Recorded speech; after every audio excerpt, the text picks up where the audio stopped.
Welcome back नाज़रीन। नाज़रीन, हम बात कर रहे हैं इस वक्त मुल्क की सियासत की और जिसके अंदर डील की बात कर रहे हैं। आसिफ बाजवा साहब, सर आप इसके ऊपर अपनी राय दे रहे थे, मुझे ब्रेक पे जाना पड़ा, प्लीज कंटिन्यू कीजिएगा। पैदा हुई इम्बिग्विटी पैदा हुई। सबसे पहले एक बात की अली बिन गंडापुर साहब ने मोहसिन नकवी साहब के रेफरेंस से, जिसको मोहसिन नकवी साहब ने निगेट कर दिया।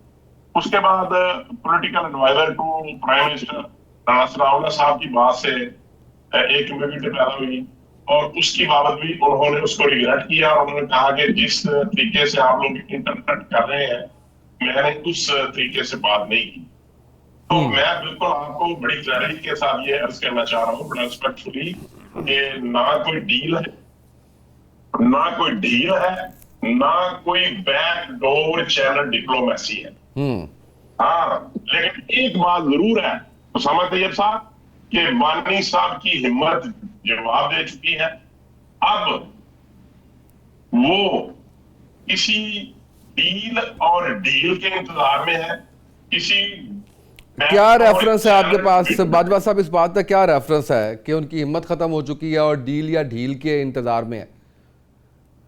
हाँ, ये बिल्कुल ठीक बात है। वो यूं है कि अब जिस तरीके से वो पहले ट्वीट करते थे या सख्त मैसेज भेजते थे या बड़े सख्त किस्म के ट्वीट करते थे, अब वो बात नहीं है, अब वो हालात नहीं है, जिससे ये साबित होता है कि वो उनकी हिम्मत जवाब दे चुकी।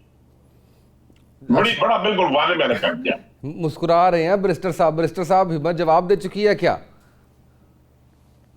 उसामा साहब, छोटी सी बात मैं वो पहले जो हो रही थी हमारी गुफ्तगू, उसके हवाले से करूंगा, फिर इस पर आता हूँ। मैंने कभी ये नहीं कहा और ना ही मेरा ये कभी मौकफ रहा है कि हमें इंटरनेशनली जो ये एग्रीमेंट्स या ये जो होती हैं कॉन्फ्रेंसेस वगैरह, इनके अंदर हमें हिस्सा नहीं, या पीस प्रोसेस के हवाले से हिस्सा नहीं बनना चाहिए। मेरा सिर्फ एक मौकफ है कि पार्लियामान को एतमाद में लेना चाहिए। रियासत का बहुत बड़ा सतून है और पार्लियामान जो है वो बनाए ही इसलिए है for the sake of discussion, जहाँ पे रिजॉल्व हो चीजें और पाकिस्तान का मौकफ अक्रॉस द बोर्ड खुल के सामने आए और उसके उस हवाले से हुकूमत वक्त जो है वो आगे चीजों को लेकर चल सके।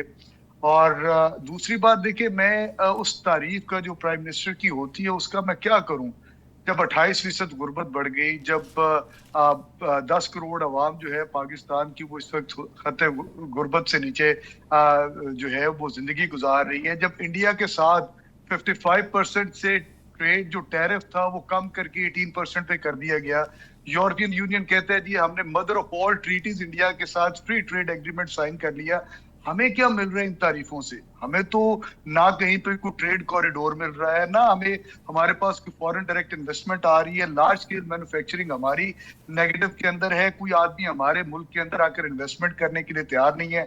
अमेरिका सिर्फ तारीफें कर रहा है, उसके अलावा सिर्फ जुबानी जमा खर्च है, कुछ नहीं हो रहा। तो मैं I am fail to understand कि ये तारीफ हमें किधर लेकर जाएगी। दूसरी बात जो आपने की जो डील के हवाले से, देखिए जो सलमान सफदर साहब ने रिपोर्ट पेश की as an amicus curiae supreme court के अंदर, उसके अंदर इमरान खान साहब की तरफ से बड़ी एक स्टेटमेंट आई। उन्होंने कहा जी कि अगर मेरा इलाज जेल के अंदर मुमकिन है आंख का, तो मैं I will be more than comfortable to have my treatment in the jail.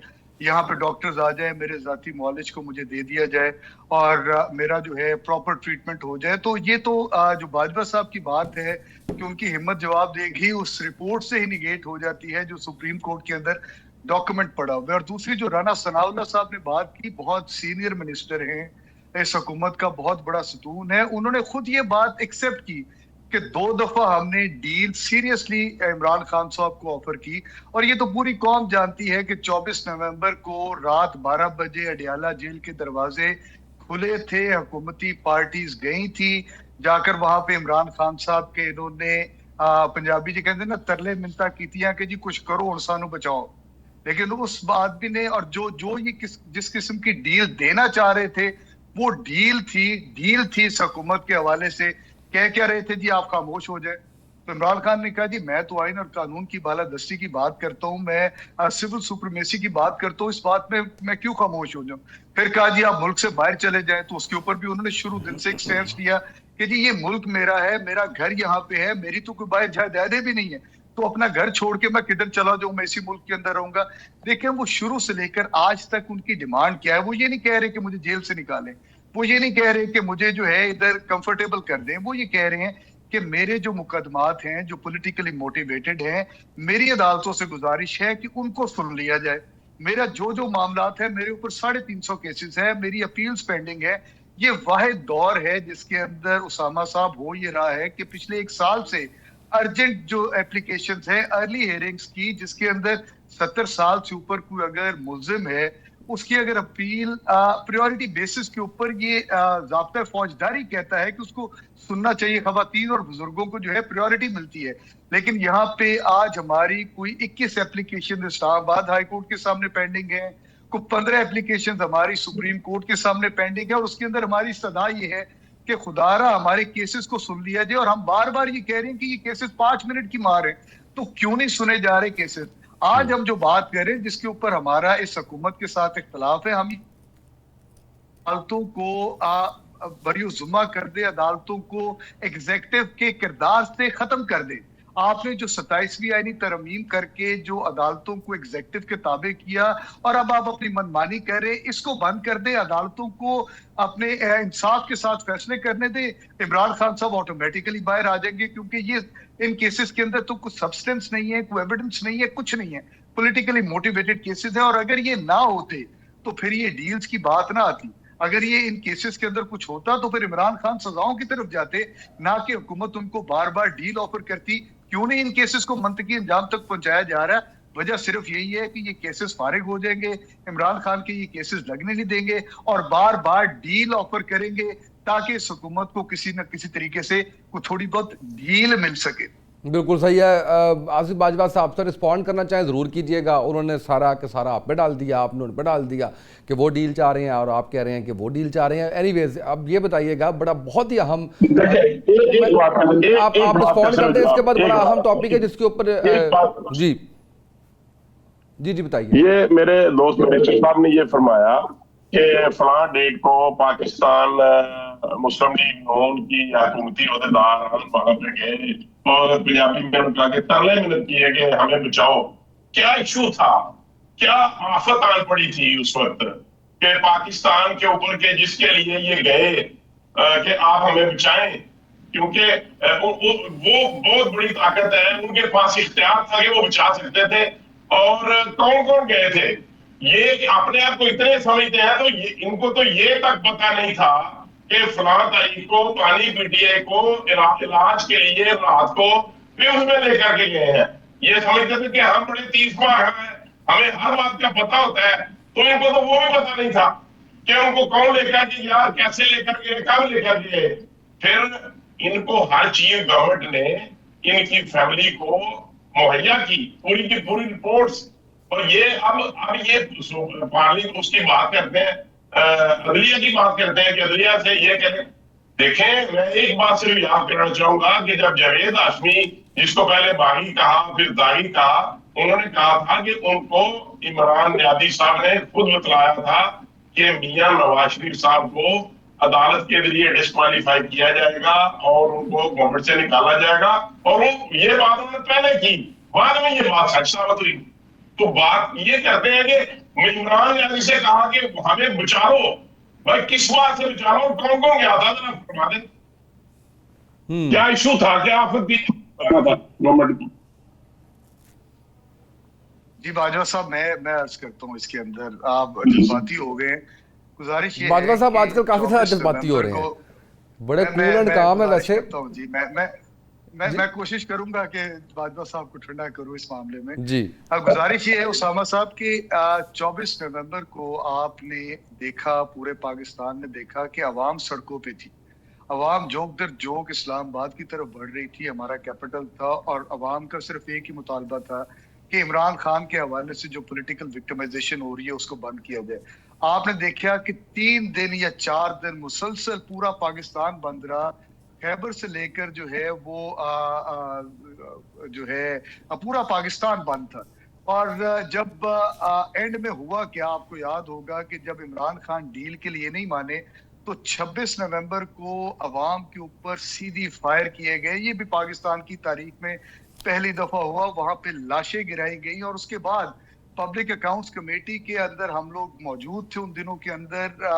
हमने वहां पे I am sorry, human rights committee के अंदर, ह्यूमन राइट्स कमेटी के अंदर हमने बार बार पिम से रिकॉर्ड मंगवाया कि जो 26 नवंबर को कैजुअलिटीज हुई हैं वहां पे हमें उनका रिकॉर्ड दिया जाए, और जब वो नहीं दिया गया तो उसके बाद हमें लामहल्ला इन कमेटियों से भी निकलना पड़ा।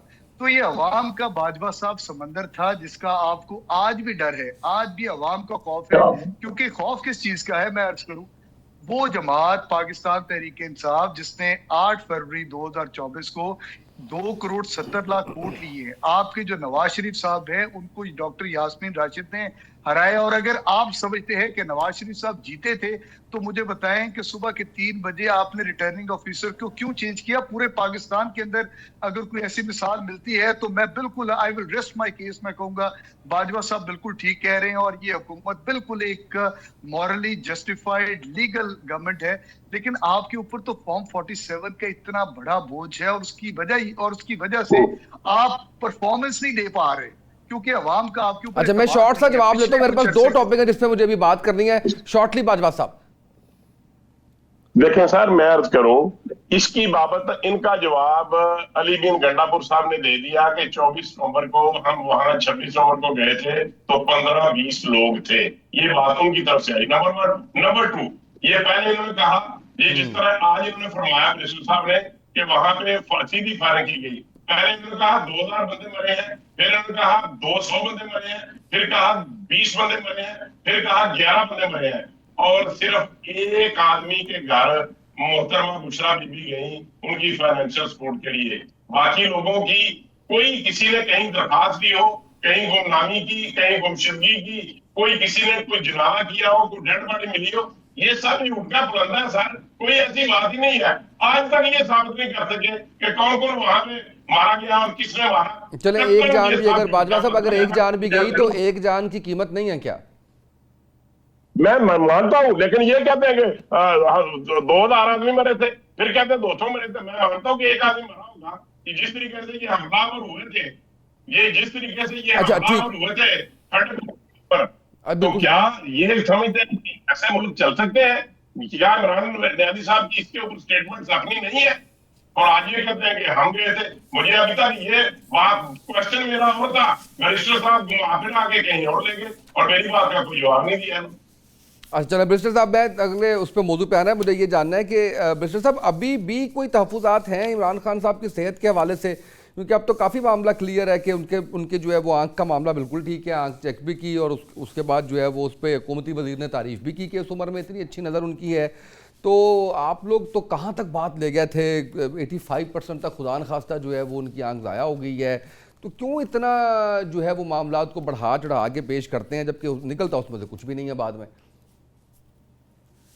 देखिए उसामा साहब, थोड़ा सा बैकग्राउंड दूंगा और उसके बाद आपके सवाल का जवाब उस बैकग्राउंड के अंदर भी पन्हा होगा और आगे जी प्लीज बात करता हूँ। जी, गुजारिश ये है कि पिछले 5 महीनों से इमरान खान साहब के साथ कोई मुलाकात नहीं है और उसके अंदर बार बार जब अडियाला के बाहर जाते रहे तो ये एक बात करते रहे हम लोग कि इमरान खान साहब की सेहत के हवाले से हमें तहफुजात हैं, वो हमारे तहफुजात दूर किए जाए। जो जेल मैनुअल है, जो इस्लामाबाद हाई कोर्ट के 2 रुकनी बेंच का फैसला है और जो आईने पाकिस्तान कहते हैं उसके मुताबिक हमें मुलाकात दी जाए, जो सरीहन एक आईनी कानूनी डिमांड है जिसको हमेशा से निगेट किया जाता रहा। अब हुआ क्या, जिस तरह पहले बाजवा साहब ने बात की कि रात के अंधेरे के अंदर रात 12 बजे बगैर फैमिली को बताए आपने इमरान खान साहब को शिफ्ट किया जेल से।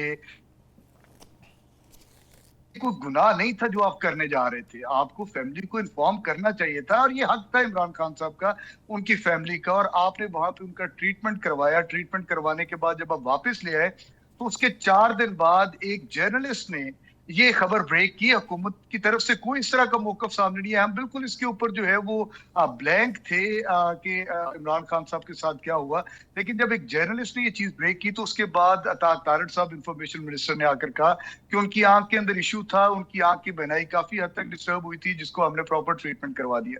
अब उसके बाद देखें लामहला, मैं अगर रिश्तेदार हूँ, मैं अगर भाई या बहन हूँ इमरान खान साहब की, तो मेरी तशवीश बिल्कुल इसके अंदर जायज है कि मुझे उनसे एक दफा मुलाकात तो करने दी जाए ताकि मैं खुद देख सकूं कि उनके साथ इशू क्या है। अब हुकूमत एक तरफ तो कहती, पहले उन्होंने 4 दिन तरदीद की कि कोई इमरान खान साहब की सेहत बिल्कुल ठीक है, कोई आंख का इशू नहीं, लेकिन 4 दिन इस चीज को जो है वो सीगा राज में रखने के बाद इस चीज की तस्दीक की। तो अब मैं हुकूमत की बात को कैसे मानूं जब तक मुझे खुद मुलाकात ना करने नहीं दी जाए, जब तक मेरे जाती मॉलेज को ना मिलने दिया जाए, जब तक जो इमरान खान साहब ने कहा कि मुझे जो है वो आसिम यूसुफ साहब या फैसल सुल्तान साहब जो मेरे जाती मॉलेज है इनको भेज दिया जाए। They are non political people, वो डॉक्टर्स हैं, उन्होंने तो प्रोफेशनली जाकर वहां पे डील करना है। और पाकिस्तान की तारीख के अंदर ये होता रहा है। डॉक्टर अदनान की मिसाल हमारे सामने है, नवाज शरीफ साहब के साथ हर वक्त मौजूद होते थे। तो आज वो एक्सेस इमरान खान साहब को क्यों नहीं दी जा रही? क्यों ये डिस्क्रिमिनेशन है? क्यों आईने पाकिस्तान कानून और जेल मैनुअल की सरीहन खिलाफ वर्जी हो रही है? और उसी वजह से आज इंतशार की कैफियत पाकिस्तान के अंदर है। लेकिन सर बात फिर वहीं पे आ रही है कि उस सारे मामले के अंदर चीज़ों को इतना वो बयान करना कि पूरी कौम ज़ाहिर है। और मैं आपको बताऊं सच्ची बात ये है कि पिछले प्रोग्राम के अंदर मैंने भी बाजवा साहब से बड़ा आप कह लीजिए कि सख्त सवालात किए इस हवाले से और काफ़ी इसके ऊपर। और जो लोग नहीं भी पाकिस्तान तहरीक इंसाफ के सपोर्टर या वोटर वो भी परेशान थे इस हवाले से। तो अब ये आप नहीं समझते कि गैर जिम्मेदारी का मुजाहरा किया गया है पाकिस्तान तहरीक इंसाफ की जानिब से? हम क्यों यकीन करेंगे कल को आपकी किसी बात का? ये बिल्कुल वैसे ही हुआ कि 2 दफ़ा हो चुका है। इससे पहले जब अल्लाह माफ़ करे जब खान साहब की मौत की खबरें जो है वो आ रही थी अफ़गानिस्तान के मीडिया, इंडियन मीडिया से, उस वक्त भी आपने इस बात को इतनी हाइप दी बग़ैर किसी तहकीक के, और इस दफ़ा भी आपने इस बात को इतनी हाइप दी और अवाम के आप जज्बात से खेल रहे हैं इसके अंदर। लेकिन ये कंट्रोवर्सी डेवलप क्यों होती है और ये इंतशारी कैफियत बनती क्यों है? उसकी एक बुनियादी वजह है कि जब आप इस मुल्क के अंदर जो आइन है, जो कानून है, उसके तहत नहीं चलेंगे तो लोगों के अंदर एक तजब्जुब होगा, लोगों के अंदर एक बेजारी होगी और वो बेजारी जाहिर करेंगे। अब देखिए, जिस तरह मैंने पहले सारी आपको वो वाकया बताया, आज अगर इमरान मतलब इसके अंदर क्या अमर माने है कि इस्लामाबाद हाई कोर्ट के 2 रुकनी बेंच का फैसला है, उसके मुताबिक आप मुलाकात करवा दें, हम जाकर देख लें कि खान साहब की सेहत कैसी है और बाहर आकर हम बता दें कि ये है, तो सारा मामला ही खत्म हो जाता है। उसके बाद कोई कंट्रोवर्सी रहती नहीं है। और अगर वो बिल्कुल ठीक है तो हम आकर बिल्कुल हुकूमत वक्त का शुक्रिया भी अदा करेंगे कि जी सर आपको मैं ये कहता हूँ उनसे मुलाकात किए बगैर बैठे बिठाए आपको कैसे इल्हाम हो जाता है कि जी इतनी बड़ी बात हो गई है कि उनकी वो यानी आप लोग ये तक कहते हैं कि हमें इस बात का सबूत दिया जाए कि खान साहब जिंदा हैं या नहीं। यानी आप मुलाकात नहीं हो पा रही लेकिन दूसरा एंगल आप पकड़ लेते हैं, उसके ऊपर आप इतना वावेला मचा देते हैं। मैं माजरत मेरे अल्फाज इसलिए कि मैं पिछले पूरे हफ्ते में 3 प्रोग्राम किए और तीनों प्रोग्राम्स में मैं जितना टफ टाइम हुकूमत को दे सकता था इस बात पे मैंने दिया कि आप लोग ज्यादती कर रहे हैं। क्योंकि जब हमने भी सुना कि खुदा न खास्ता 85% आंख ज़ाया हो गई है तो हमारा भी दिल दुखा, बतौर पाकिस्तानी, बतौर शहरी हमारा भी इस बात पे दिल दुखा। लेकिन सारा मामला ही कुछ और है। अब आप फिर कह रहे हैं, मैं ये कह रहा हूँ आपको इल्हाम हो जाता है क्या? मुलाकात जब नहीं होती तो कहाँ से आप ये बातें निकाल के ले आते हैं कि जी जान चलेगी सबूत दीजिए, आंख ज़ाया होगी सबूत दीजिए? तो ये बैठे बिठाए कहाँ से आ जाता है आपके पास? आप क्यों इन बातों पर कान धरते हैं? देखिए, मैं गुजारिश करता हूँ, ये बैठे बिठाए या कोई अनहोनी या कोई इल्हाम नहीं हमें हुआ था। ये जब मैकिस क्यूरी गए जेल के अंदर, उन्होंने अपनी रिपोर्ट जो 7 सबों की थी, 20 पैराग्राफ्स की थी, उसके अंदर उन्होंने ये चीज लिखी कि 85% खान साहब की जो है वो आंख जो है उसके अंदर मसला बना। और खान साहब अक्टूबर के अंदर इसकी कंप्लेंट शुरू की। 1 महीने तक उनको जो है इसके ऊपर कोई प्रॉपर ट्रीटमेंट नहीं दिया गया, सिर्फ आई ड्रॉप्स दिए गए। और उसके बाद जब ये बहनाई मुकम्मल तौर पे खत्म हो गई तो फिर उस वक्त जो है लेकर जाया गया। और इसका वाज़ेह सबूत इस बात से भी है कि आपने जेल सुपरिटेंडेंट को बदला because he failed to discharge his duties. आपने गफूर अंजुम को वहां से बदल दिया और कोई वजह नहीं थी, सिर्फ ये एक वजह थी कि उसने प्रॉपरली तो वो अब आंख ठीक कैसे है? अब उसकी रिपोर्ट ठीक कैसे है सर? जी, मैं गुजारिश करता हूँ, देखिए जिस तरह की रिपोर्ट्स आई, हमें तो अभी भी इसके ऊपर हुकूमत वक्त की तरफ से कुछ सेटिस्फैक्ट्री आंसर्स नहीं मिल रहे। लेकिन जो रिपोर्ट्स हमें दिखाई गई, जो बाद में बात हुई, उसके अंदर जो पेम्स के हॉस्पिटल्स के डॉक्टर्स ने कहा, उन्होंने कहा जी कि वो एक हमने फौरी तौर पे इंजेक्शन दिया है, जिसके बाद दोबारा जो है वो रिकवरी स्टार्ट होना शुरू हो गई है और इंशाल्लाह ये रिकवरी हो भी जाएगी। हमारी दुआ भी ये है कि अल्लाह करे ये 100% रिकवरी हो जाए और खान साहब अपनी पूरी सेहत याब हो आंख के हवाले से। लेकिन फिर वही गुजारिश है सर कि जब तक मेरी खुद की मुलाकात, मेरी अपनी फैमिली की मुलाकात नहीं होती, मेरी अपनी फैमिली की तरफ से इस चीज की तस्दीक नहीं होती, या मेरा जाती मुआलिज इस बात की तस्दीक नहीं करता, उस वक्त तक मैं कैसे इस बात को मान लूं, स्पेशली उस मौकफ को जब ये हुकूमत 4 दिन तक इस चीज को निगेट करती रही कि हमने पिम्स में शिफ्ट नहीं किया, खान साहब की तबीयत ही खराब नहीं, और उसके बाद 4 दिन बाद आए हैं और आते साथ कहा जी कि हमने उनको शिफ्ट भी किया था, उनकी आई साइट भी इतनी खराब हुई, और फिर हम 4 दिन तक सुप्रीम कोर्ट जाते रहे और फिर जाकर हमें महकिस कुराई की सहूलत मिली और उन्होंने जाकर फिर वही चीजें बयान की जो हुकूमत वक्त नहीं बता रही थी। तो इसके लिए जरूरी है कि हमें एक्सेस दी जाए ताकि ये सारी कंट्रोवर्सी जो है ये अपने इख्तिताम पजीर हो। जी बाजवा साहब बताइएगा सर। देखिए सर, ये बिल्कुल ऐसी बात नहीं है जिस तरीके से बैरिस्टर साहब फरमा रहे हैं कि 4 दिन तक हमने इनको 4 दिन तक हमने ना किसी को कुछ कहा ना इनको इल्म हुआ। तो जब एक चीज लीक हुई उसके बाद उन्होंने कहा कि जी हमें इसका बताएं, सबूत दें, तो फिर उनकी फैमिली को कंप्लीट रिपोर्ट जो दे दी गई थी वो इनके पास है। और आज भी मुझे बड़े अदब से, बड़ा रिस्पेक्टफुली, बड़े बड़े जेंटलमैन है बैरिस्टर साहब, तो मैं इनसे ये गुजारिश करूंगा, कहाँ पे लिखा हुआ है कि 85% उनकी नजर जो है वो वीक हो गई। ये बिल्कुल गलत बात है सर। मीडिया के ऊपर बैठ के ऐसी बात नहीं करनी चाहिए। ऐसी किसी रिपोर्ट में बात नहीं है कि 85% उनकी जो है वो आई साइड जो कमजोर हो चुकी है। गलत बात, I don't agree. Sir amicus curiae की जो रिपोर्ट है, पेज नंबर मेरा ख्याल है 3 है, पैराग्राफ नंबर 4 या 7 है, उसके अंदर ये लिखा हुआ 85% का जिक्र है सर। बाजवा साहब अगर आप उस रिपोर्ट को देख लें तो। चले मैं देखूंगा जी, फिर मुझे तो चले अच्छा इसको तो इसको जरूर जो है वो देखिए। और मेरी दोनों तरफ से गुजारिश ये है कि इस तरह के मामला के ऊपर कौम को जो है वो इस तरह आपका शिकार ना किया कीजिए। जो भी इसमें गलत है, बड़ी बड़ी मेरी आपसे हाथ बांध के गुजारिश है दोनों साहिबान से। अच्छा मुझे बाजवा साहब आपसे ये जानना है कि 21% से 28.8% महंगाई होगी, किधर गया सर वो आपके इशारे जो बता रहे हैं कि आपकी इकॉनमी बड़ी बेहतर हो गई है, आप स्टेबिलिटी ले आए हैं, आपने मुल्क को जो है वो डिफॉल्ट से बचा लिया है और आप बड़ी इस वक्त जो है वो मुल्क तरक्की की राह पे गामजन है। गुर्बत आपकी जो है वो, गुर्बत की शरह आपकी जो है वो इतनी बढ़ गई है। देखें सर, ये बात के इशारे कहाँ पे हैं, आपके भी लम्हे हैं कि हमारे फॉरेन रिजर्व्स जो है वो किस हद तक बढ़ चुके हैं। हमारी जो फॉरेन इन्वेस्टमेंट है या जो फॉरेन रेमिटेंस है वो कहाँ पे आ रही है आपको पता है। और आपको ये भी पता है कि जब से ये गवर्नमेंट आई है डॉलर उसी रेट पे स्टैंड कर रहा है। अच्छा बाजवा साहब मुझे ये भी पता है फिर अगर आप ये बात करेंगे तो मुझे 2016 से 17 से ये भी पता है कि इसहाक डार साहब डॉलर की को मसनूई तौर पे कैसे रोकते हैं। मुझे ये भी पता है कि चीजें किस तरह से कंट्रोल होती हैं।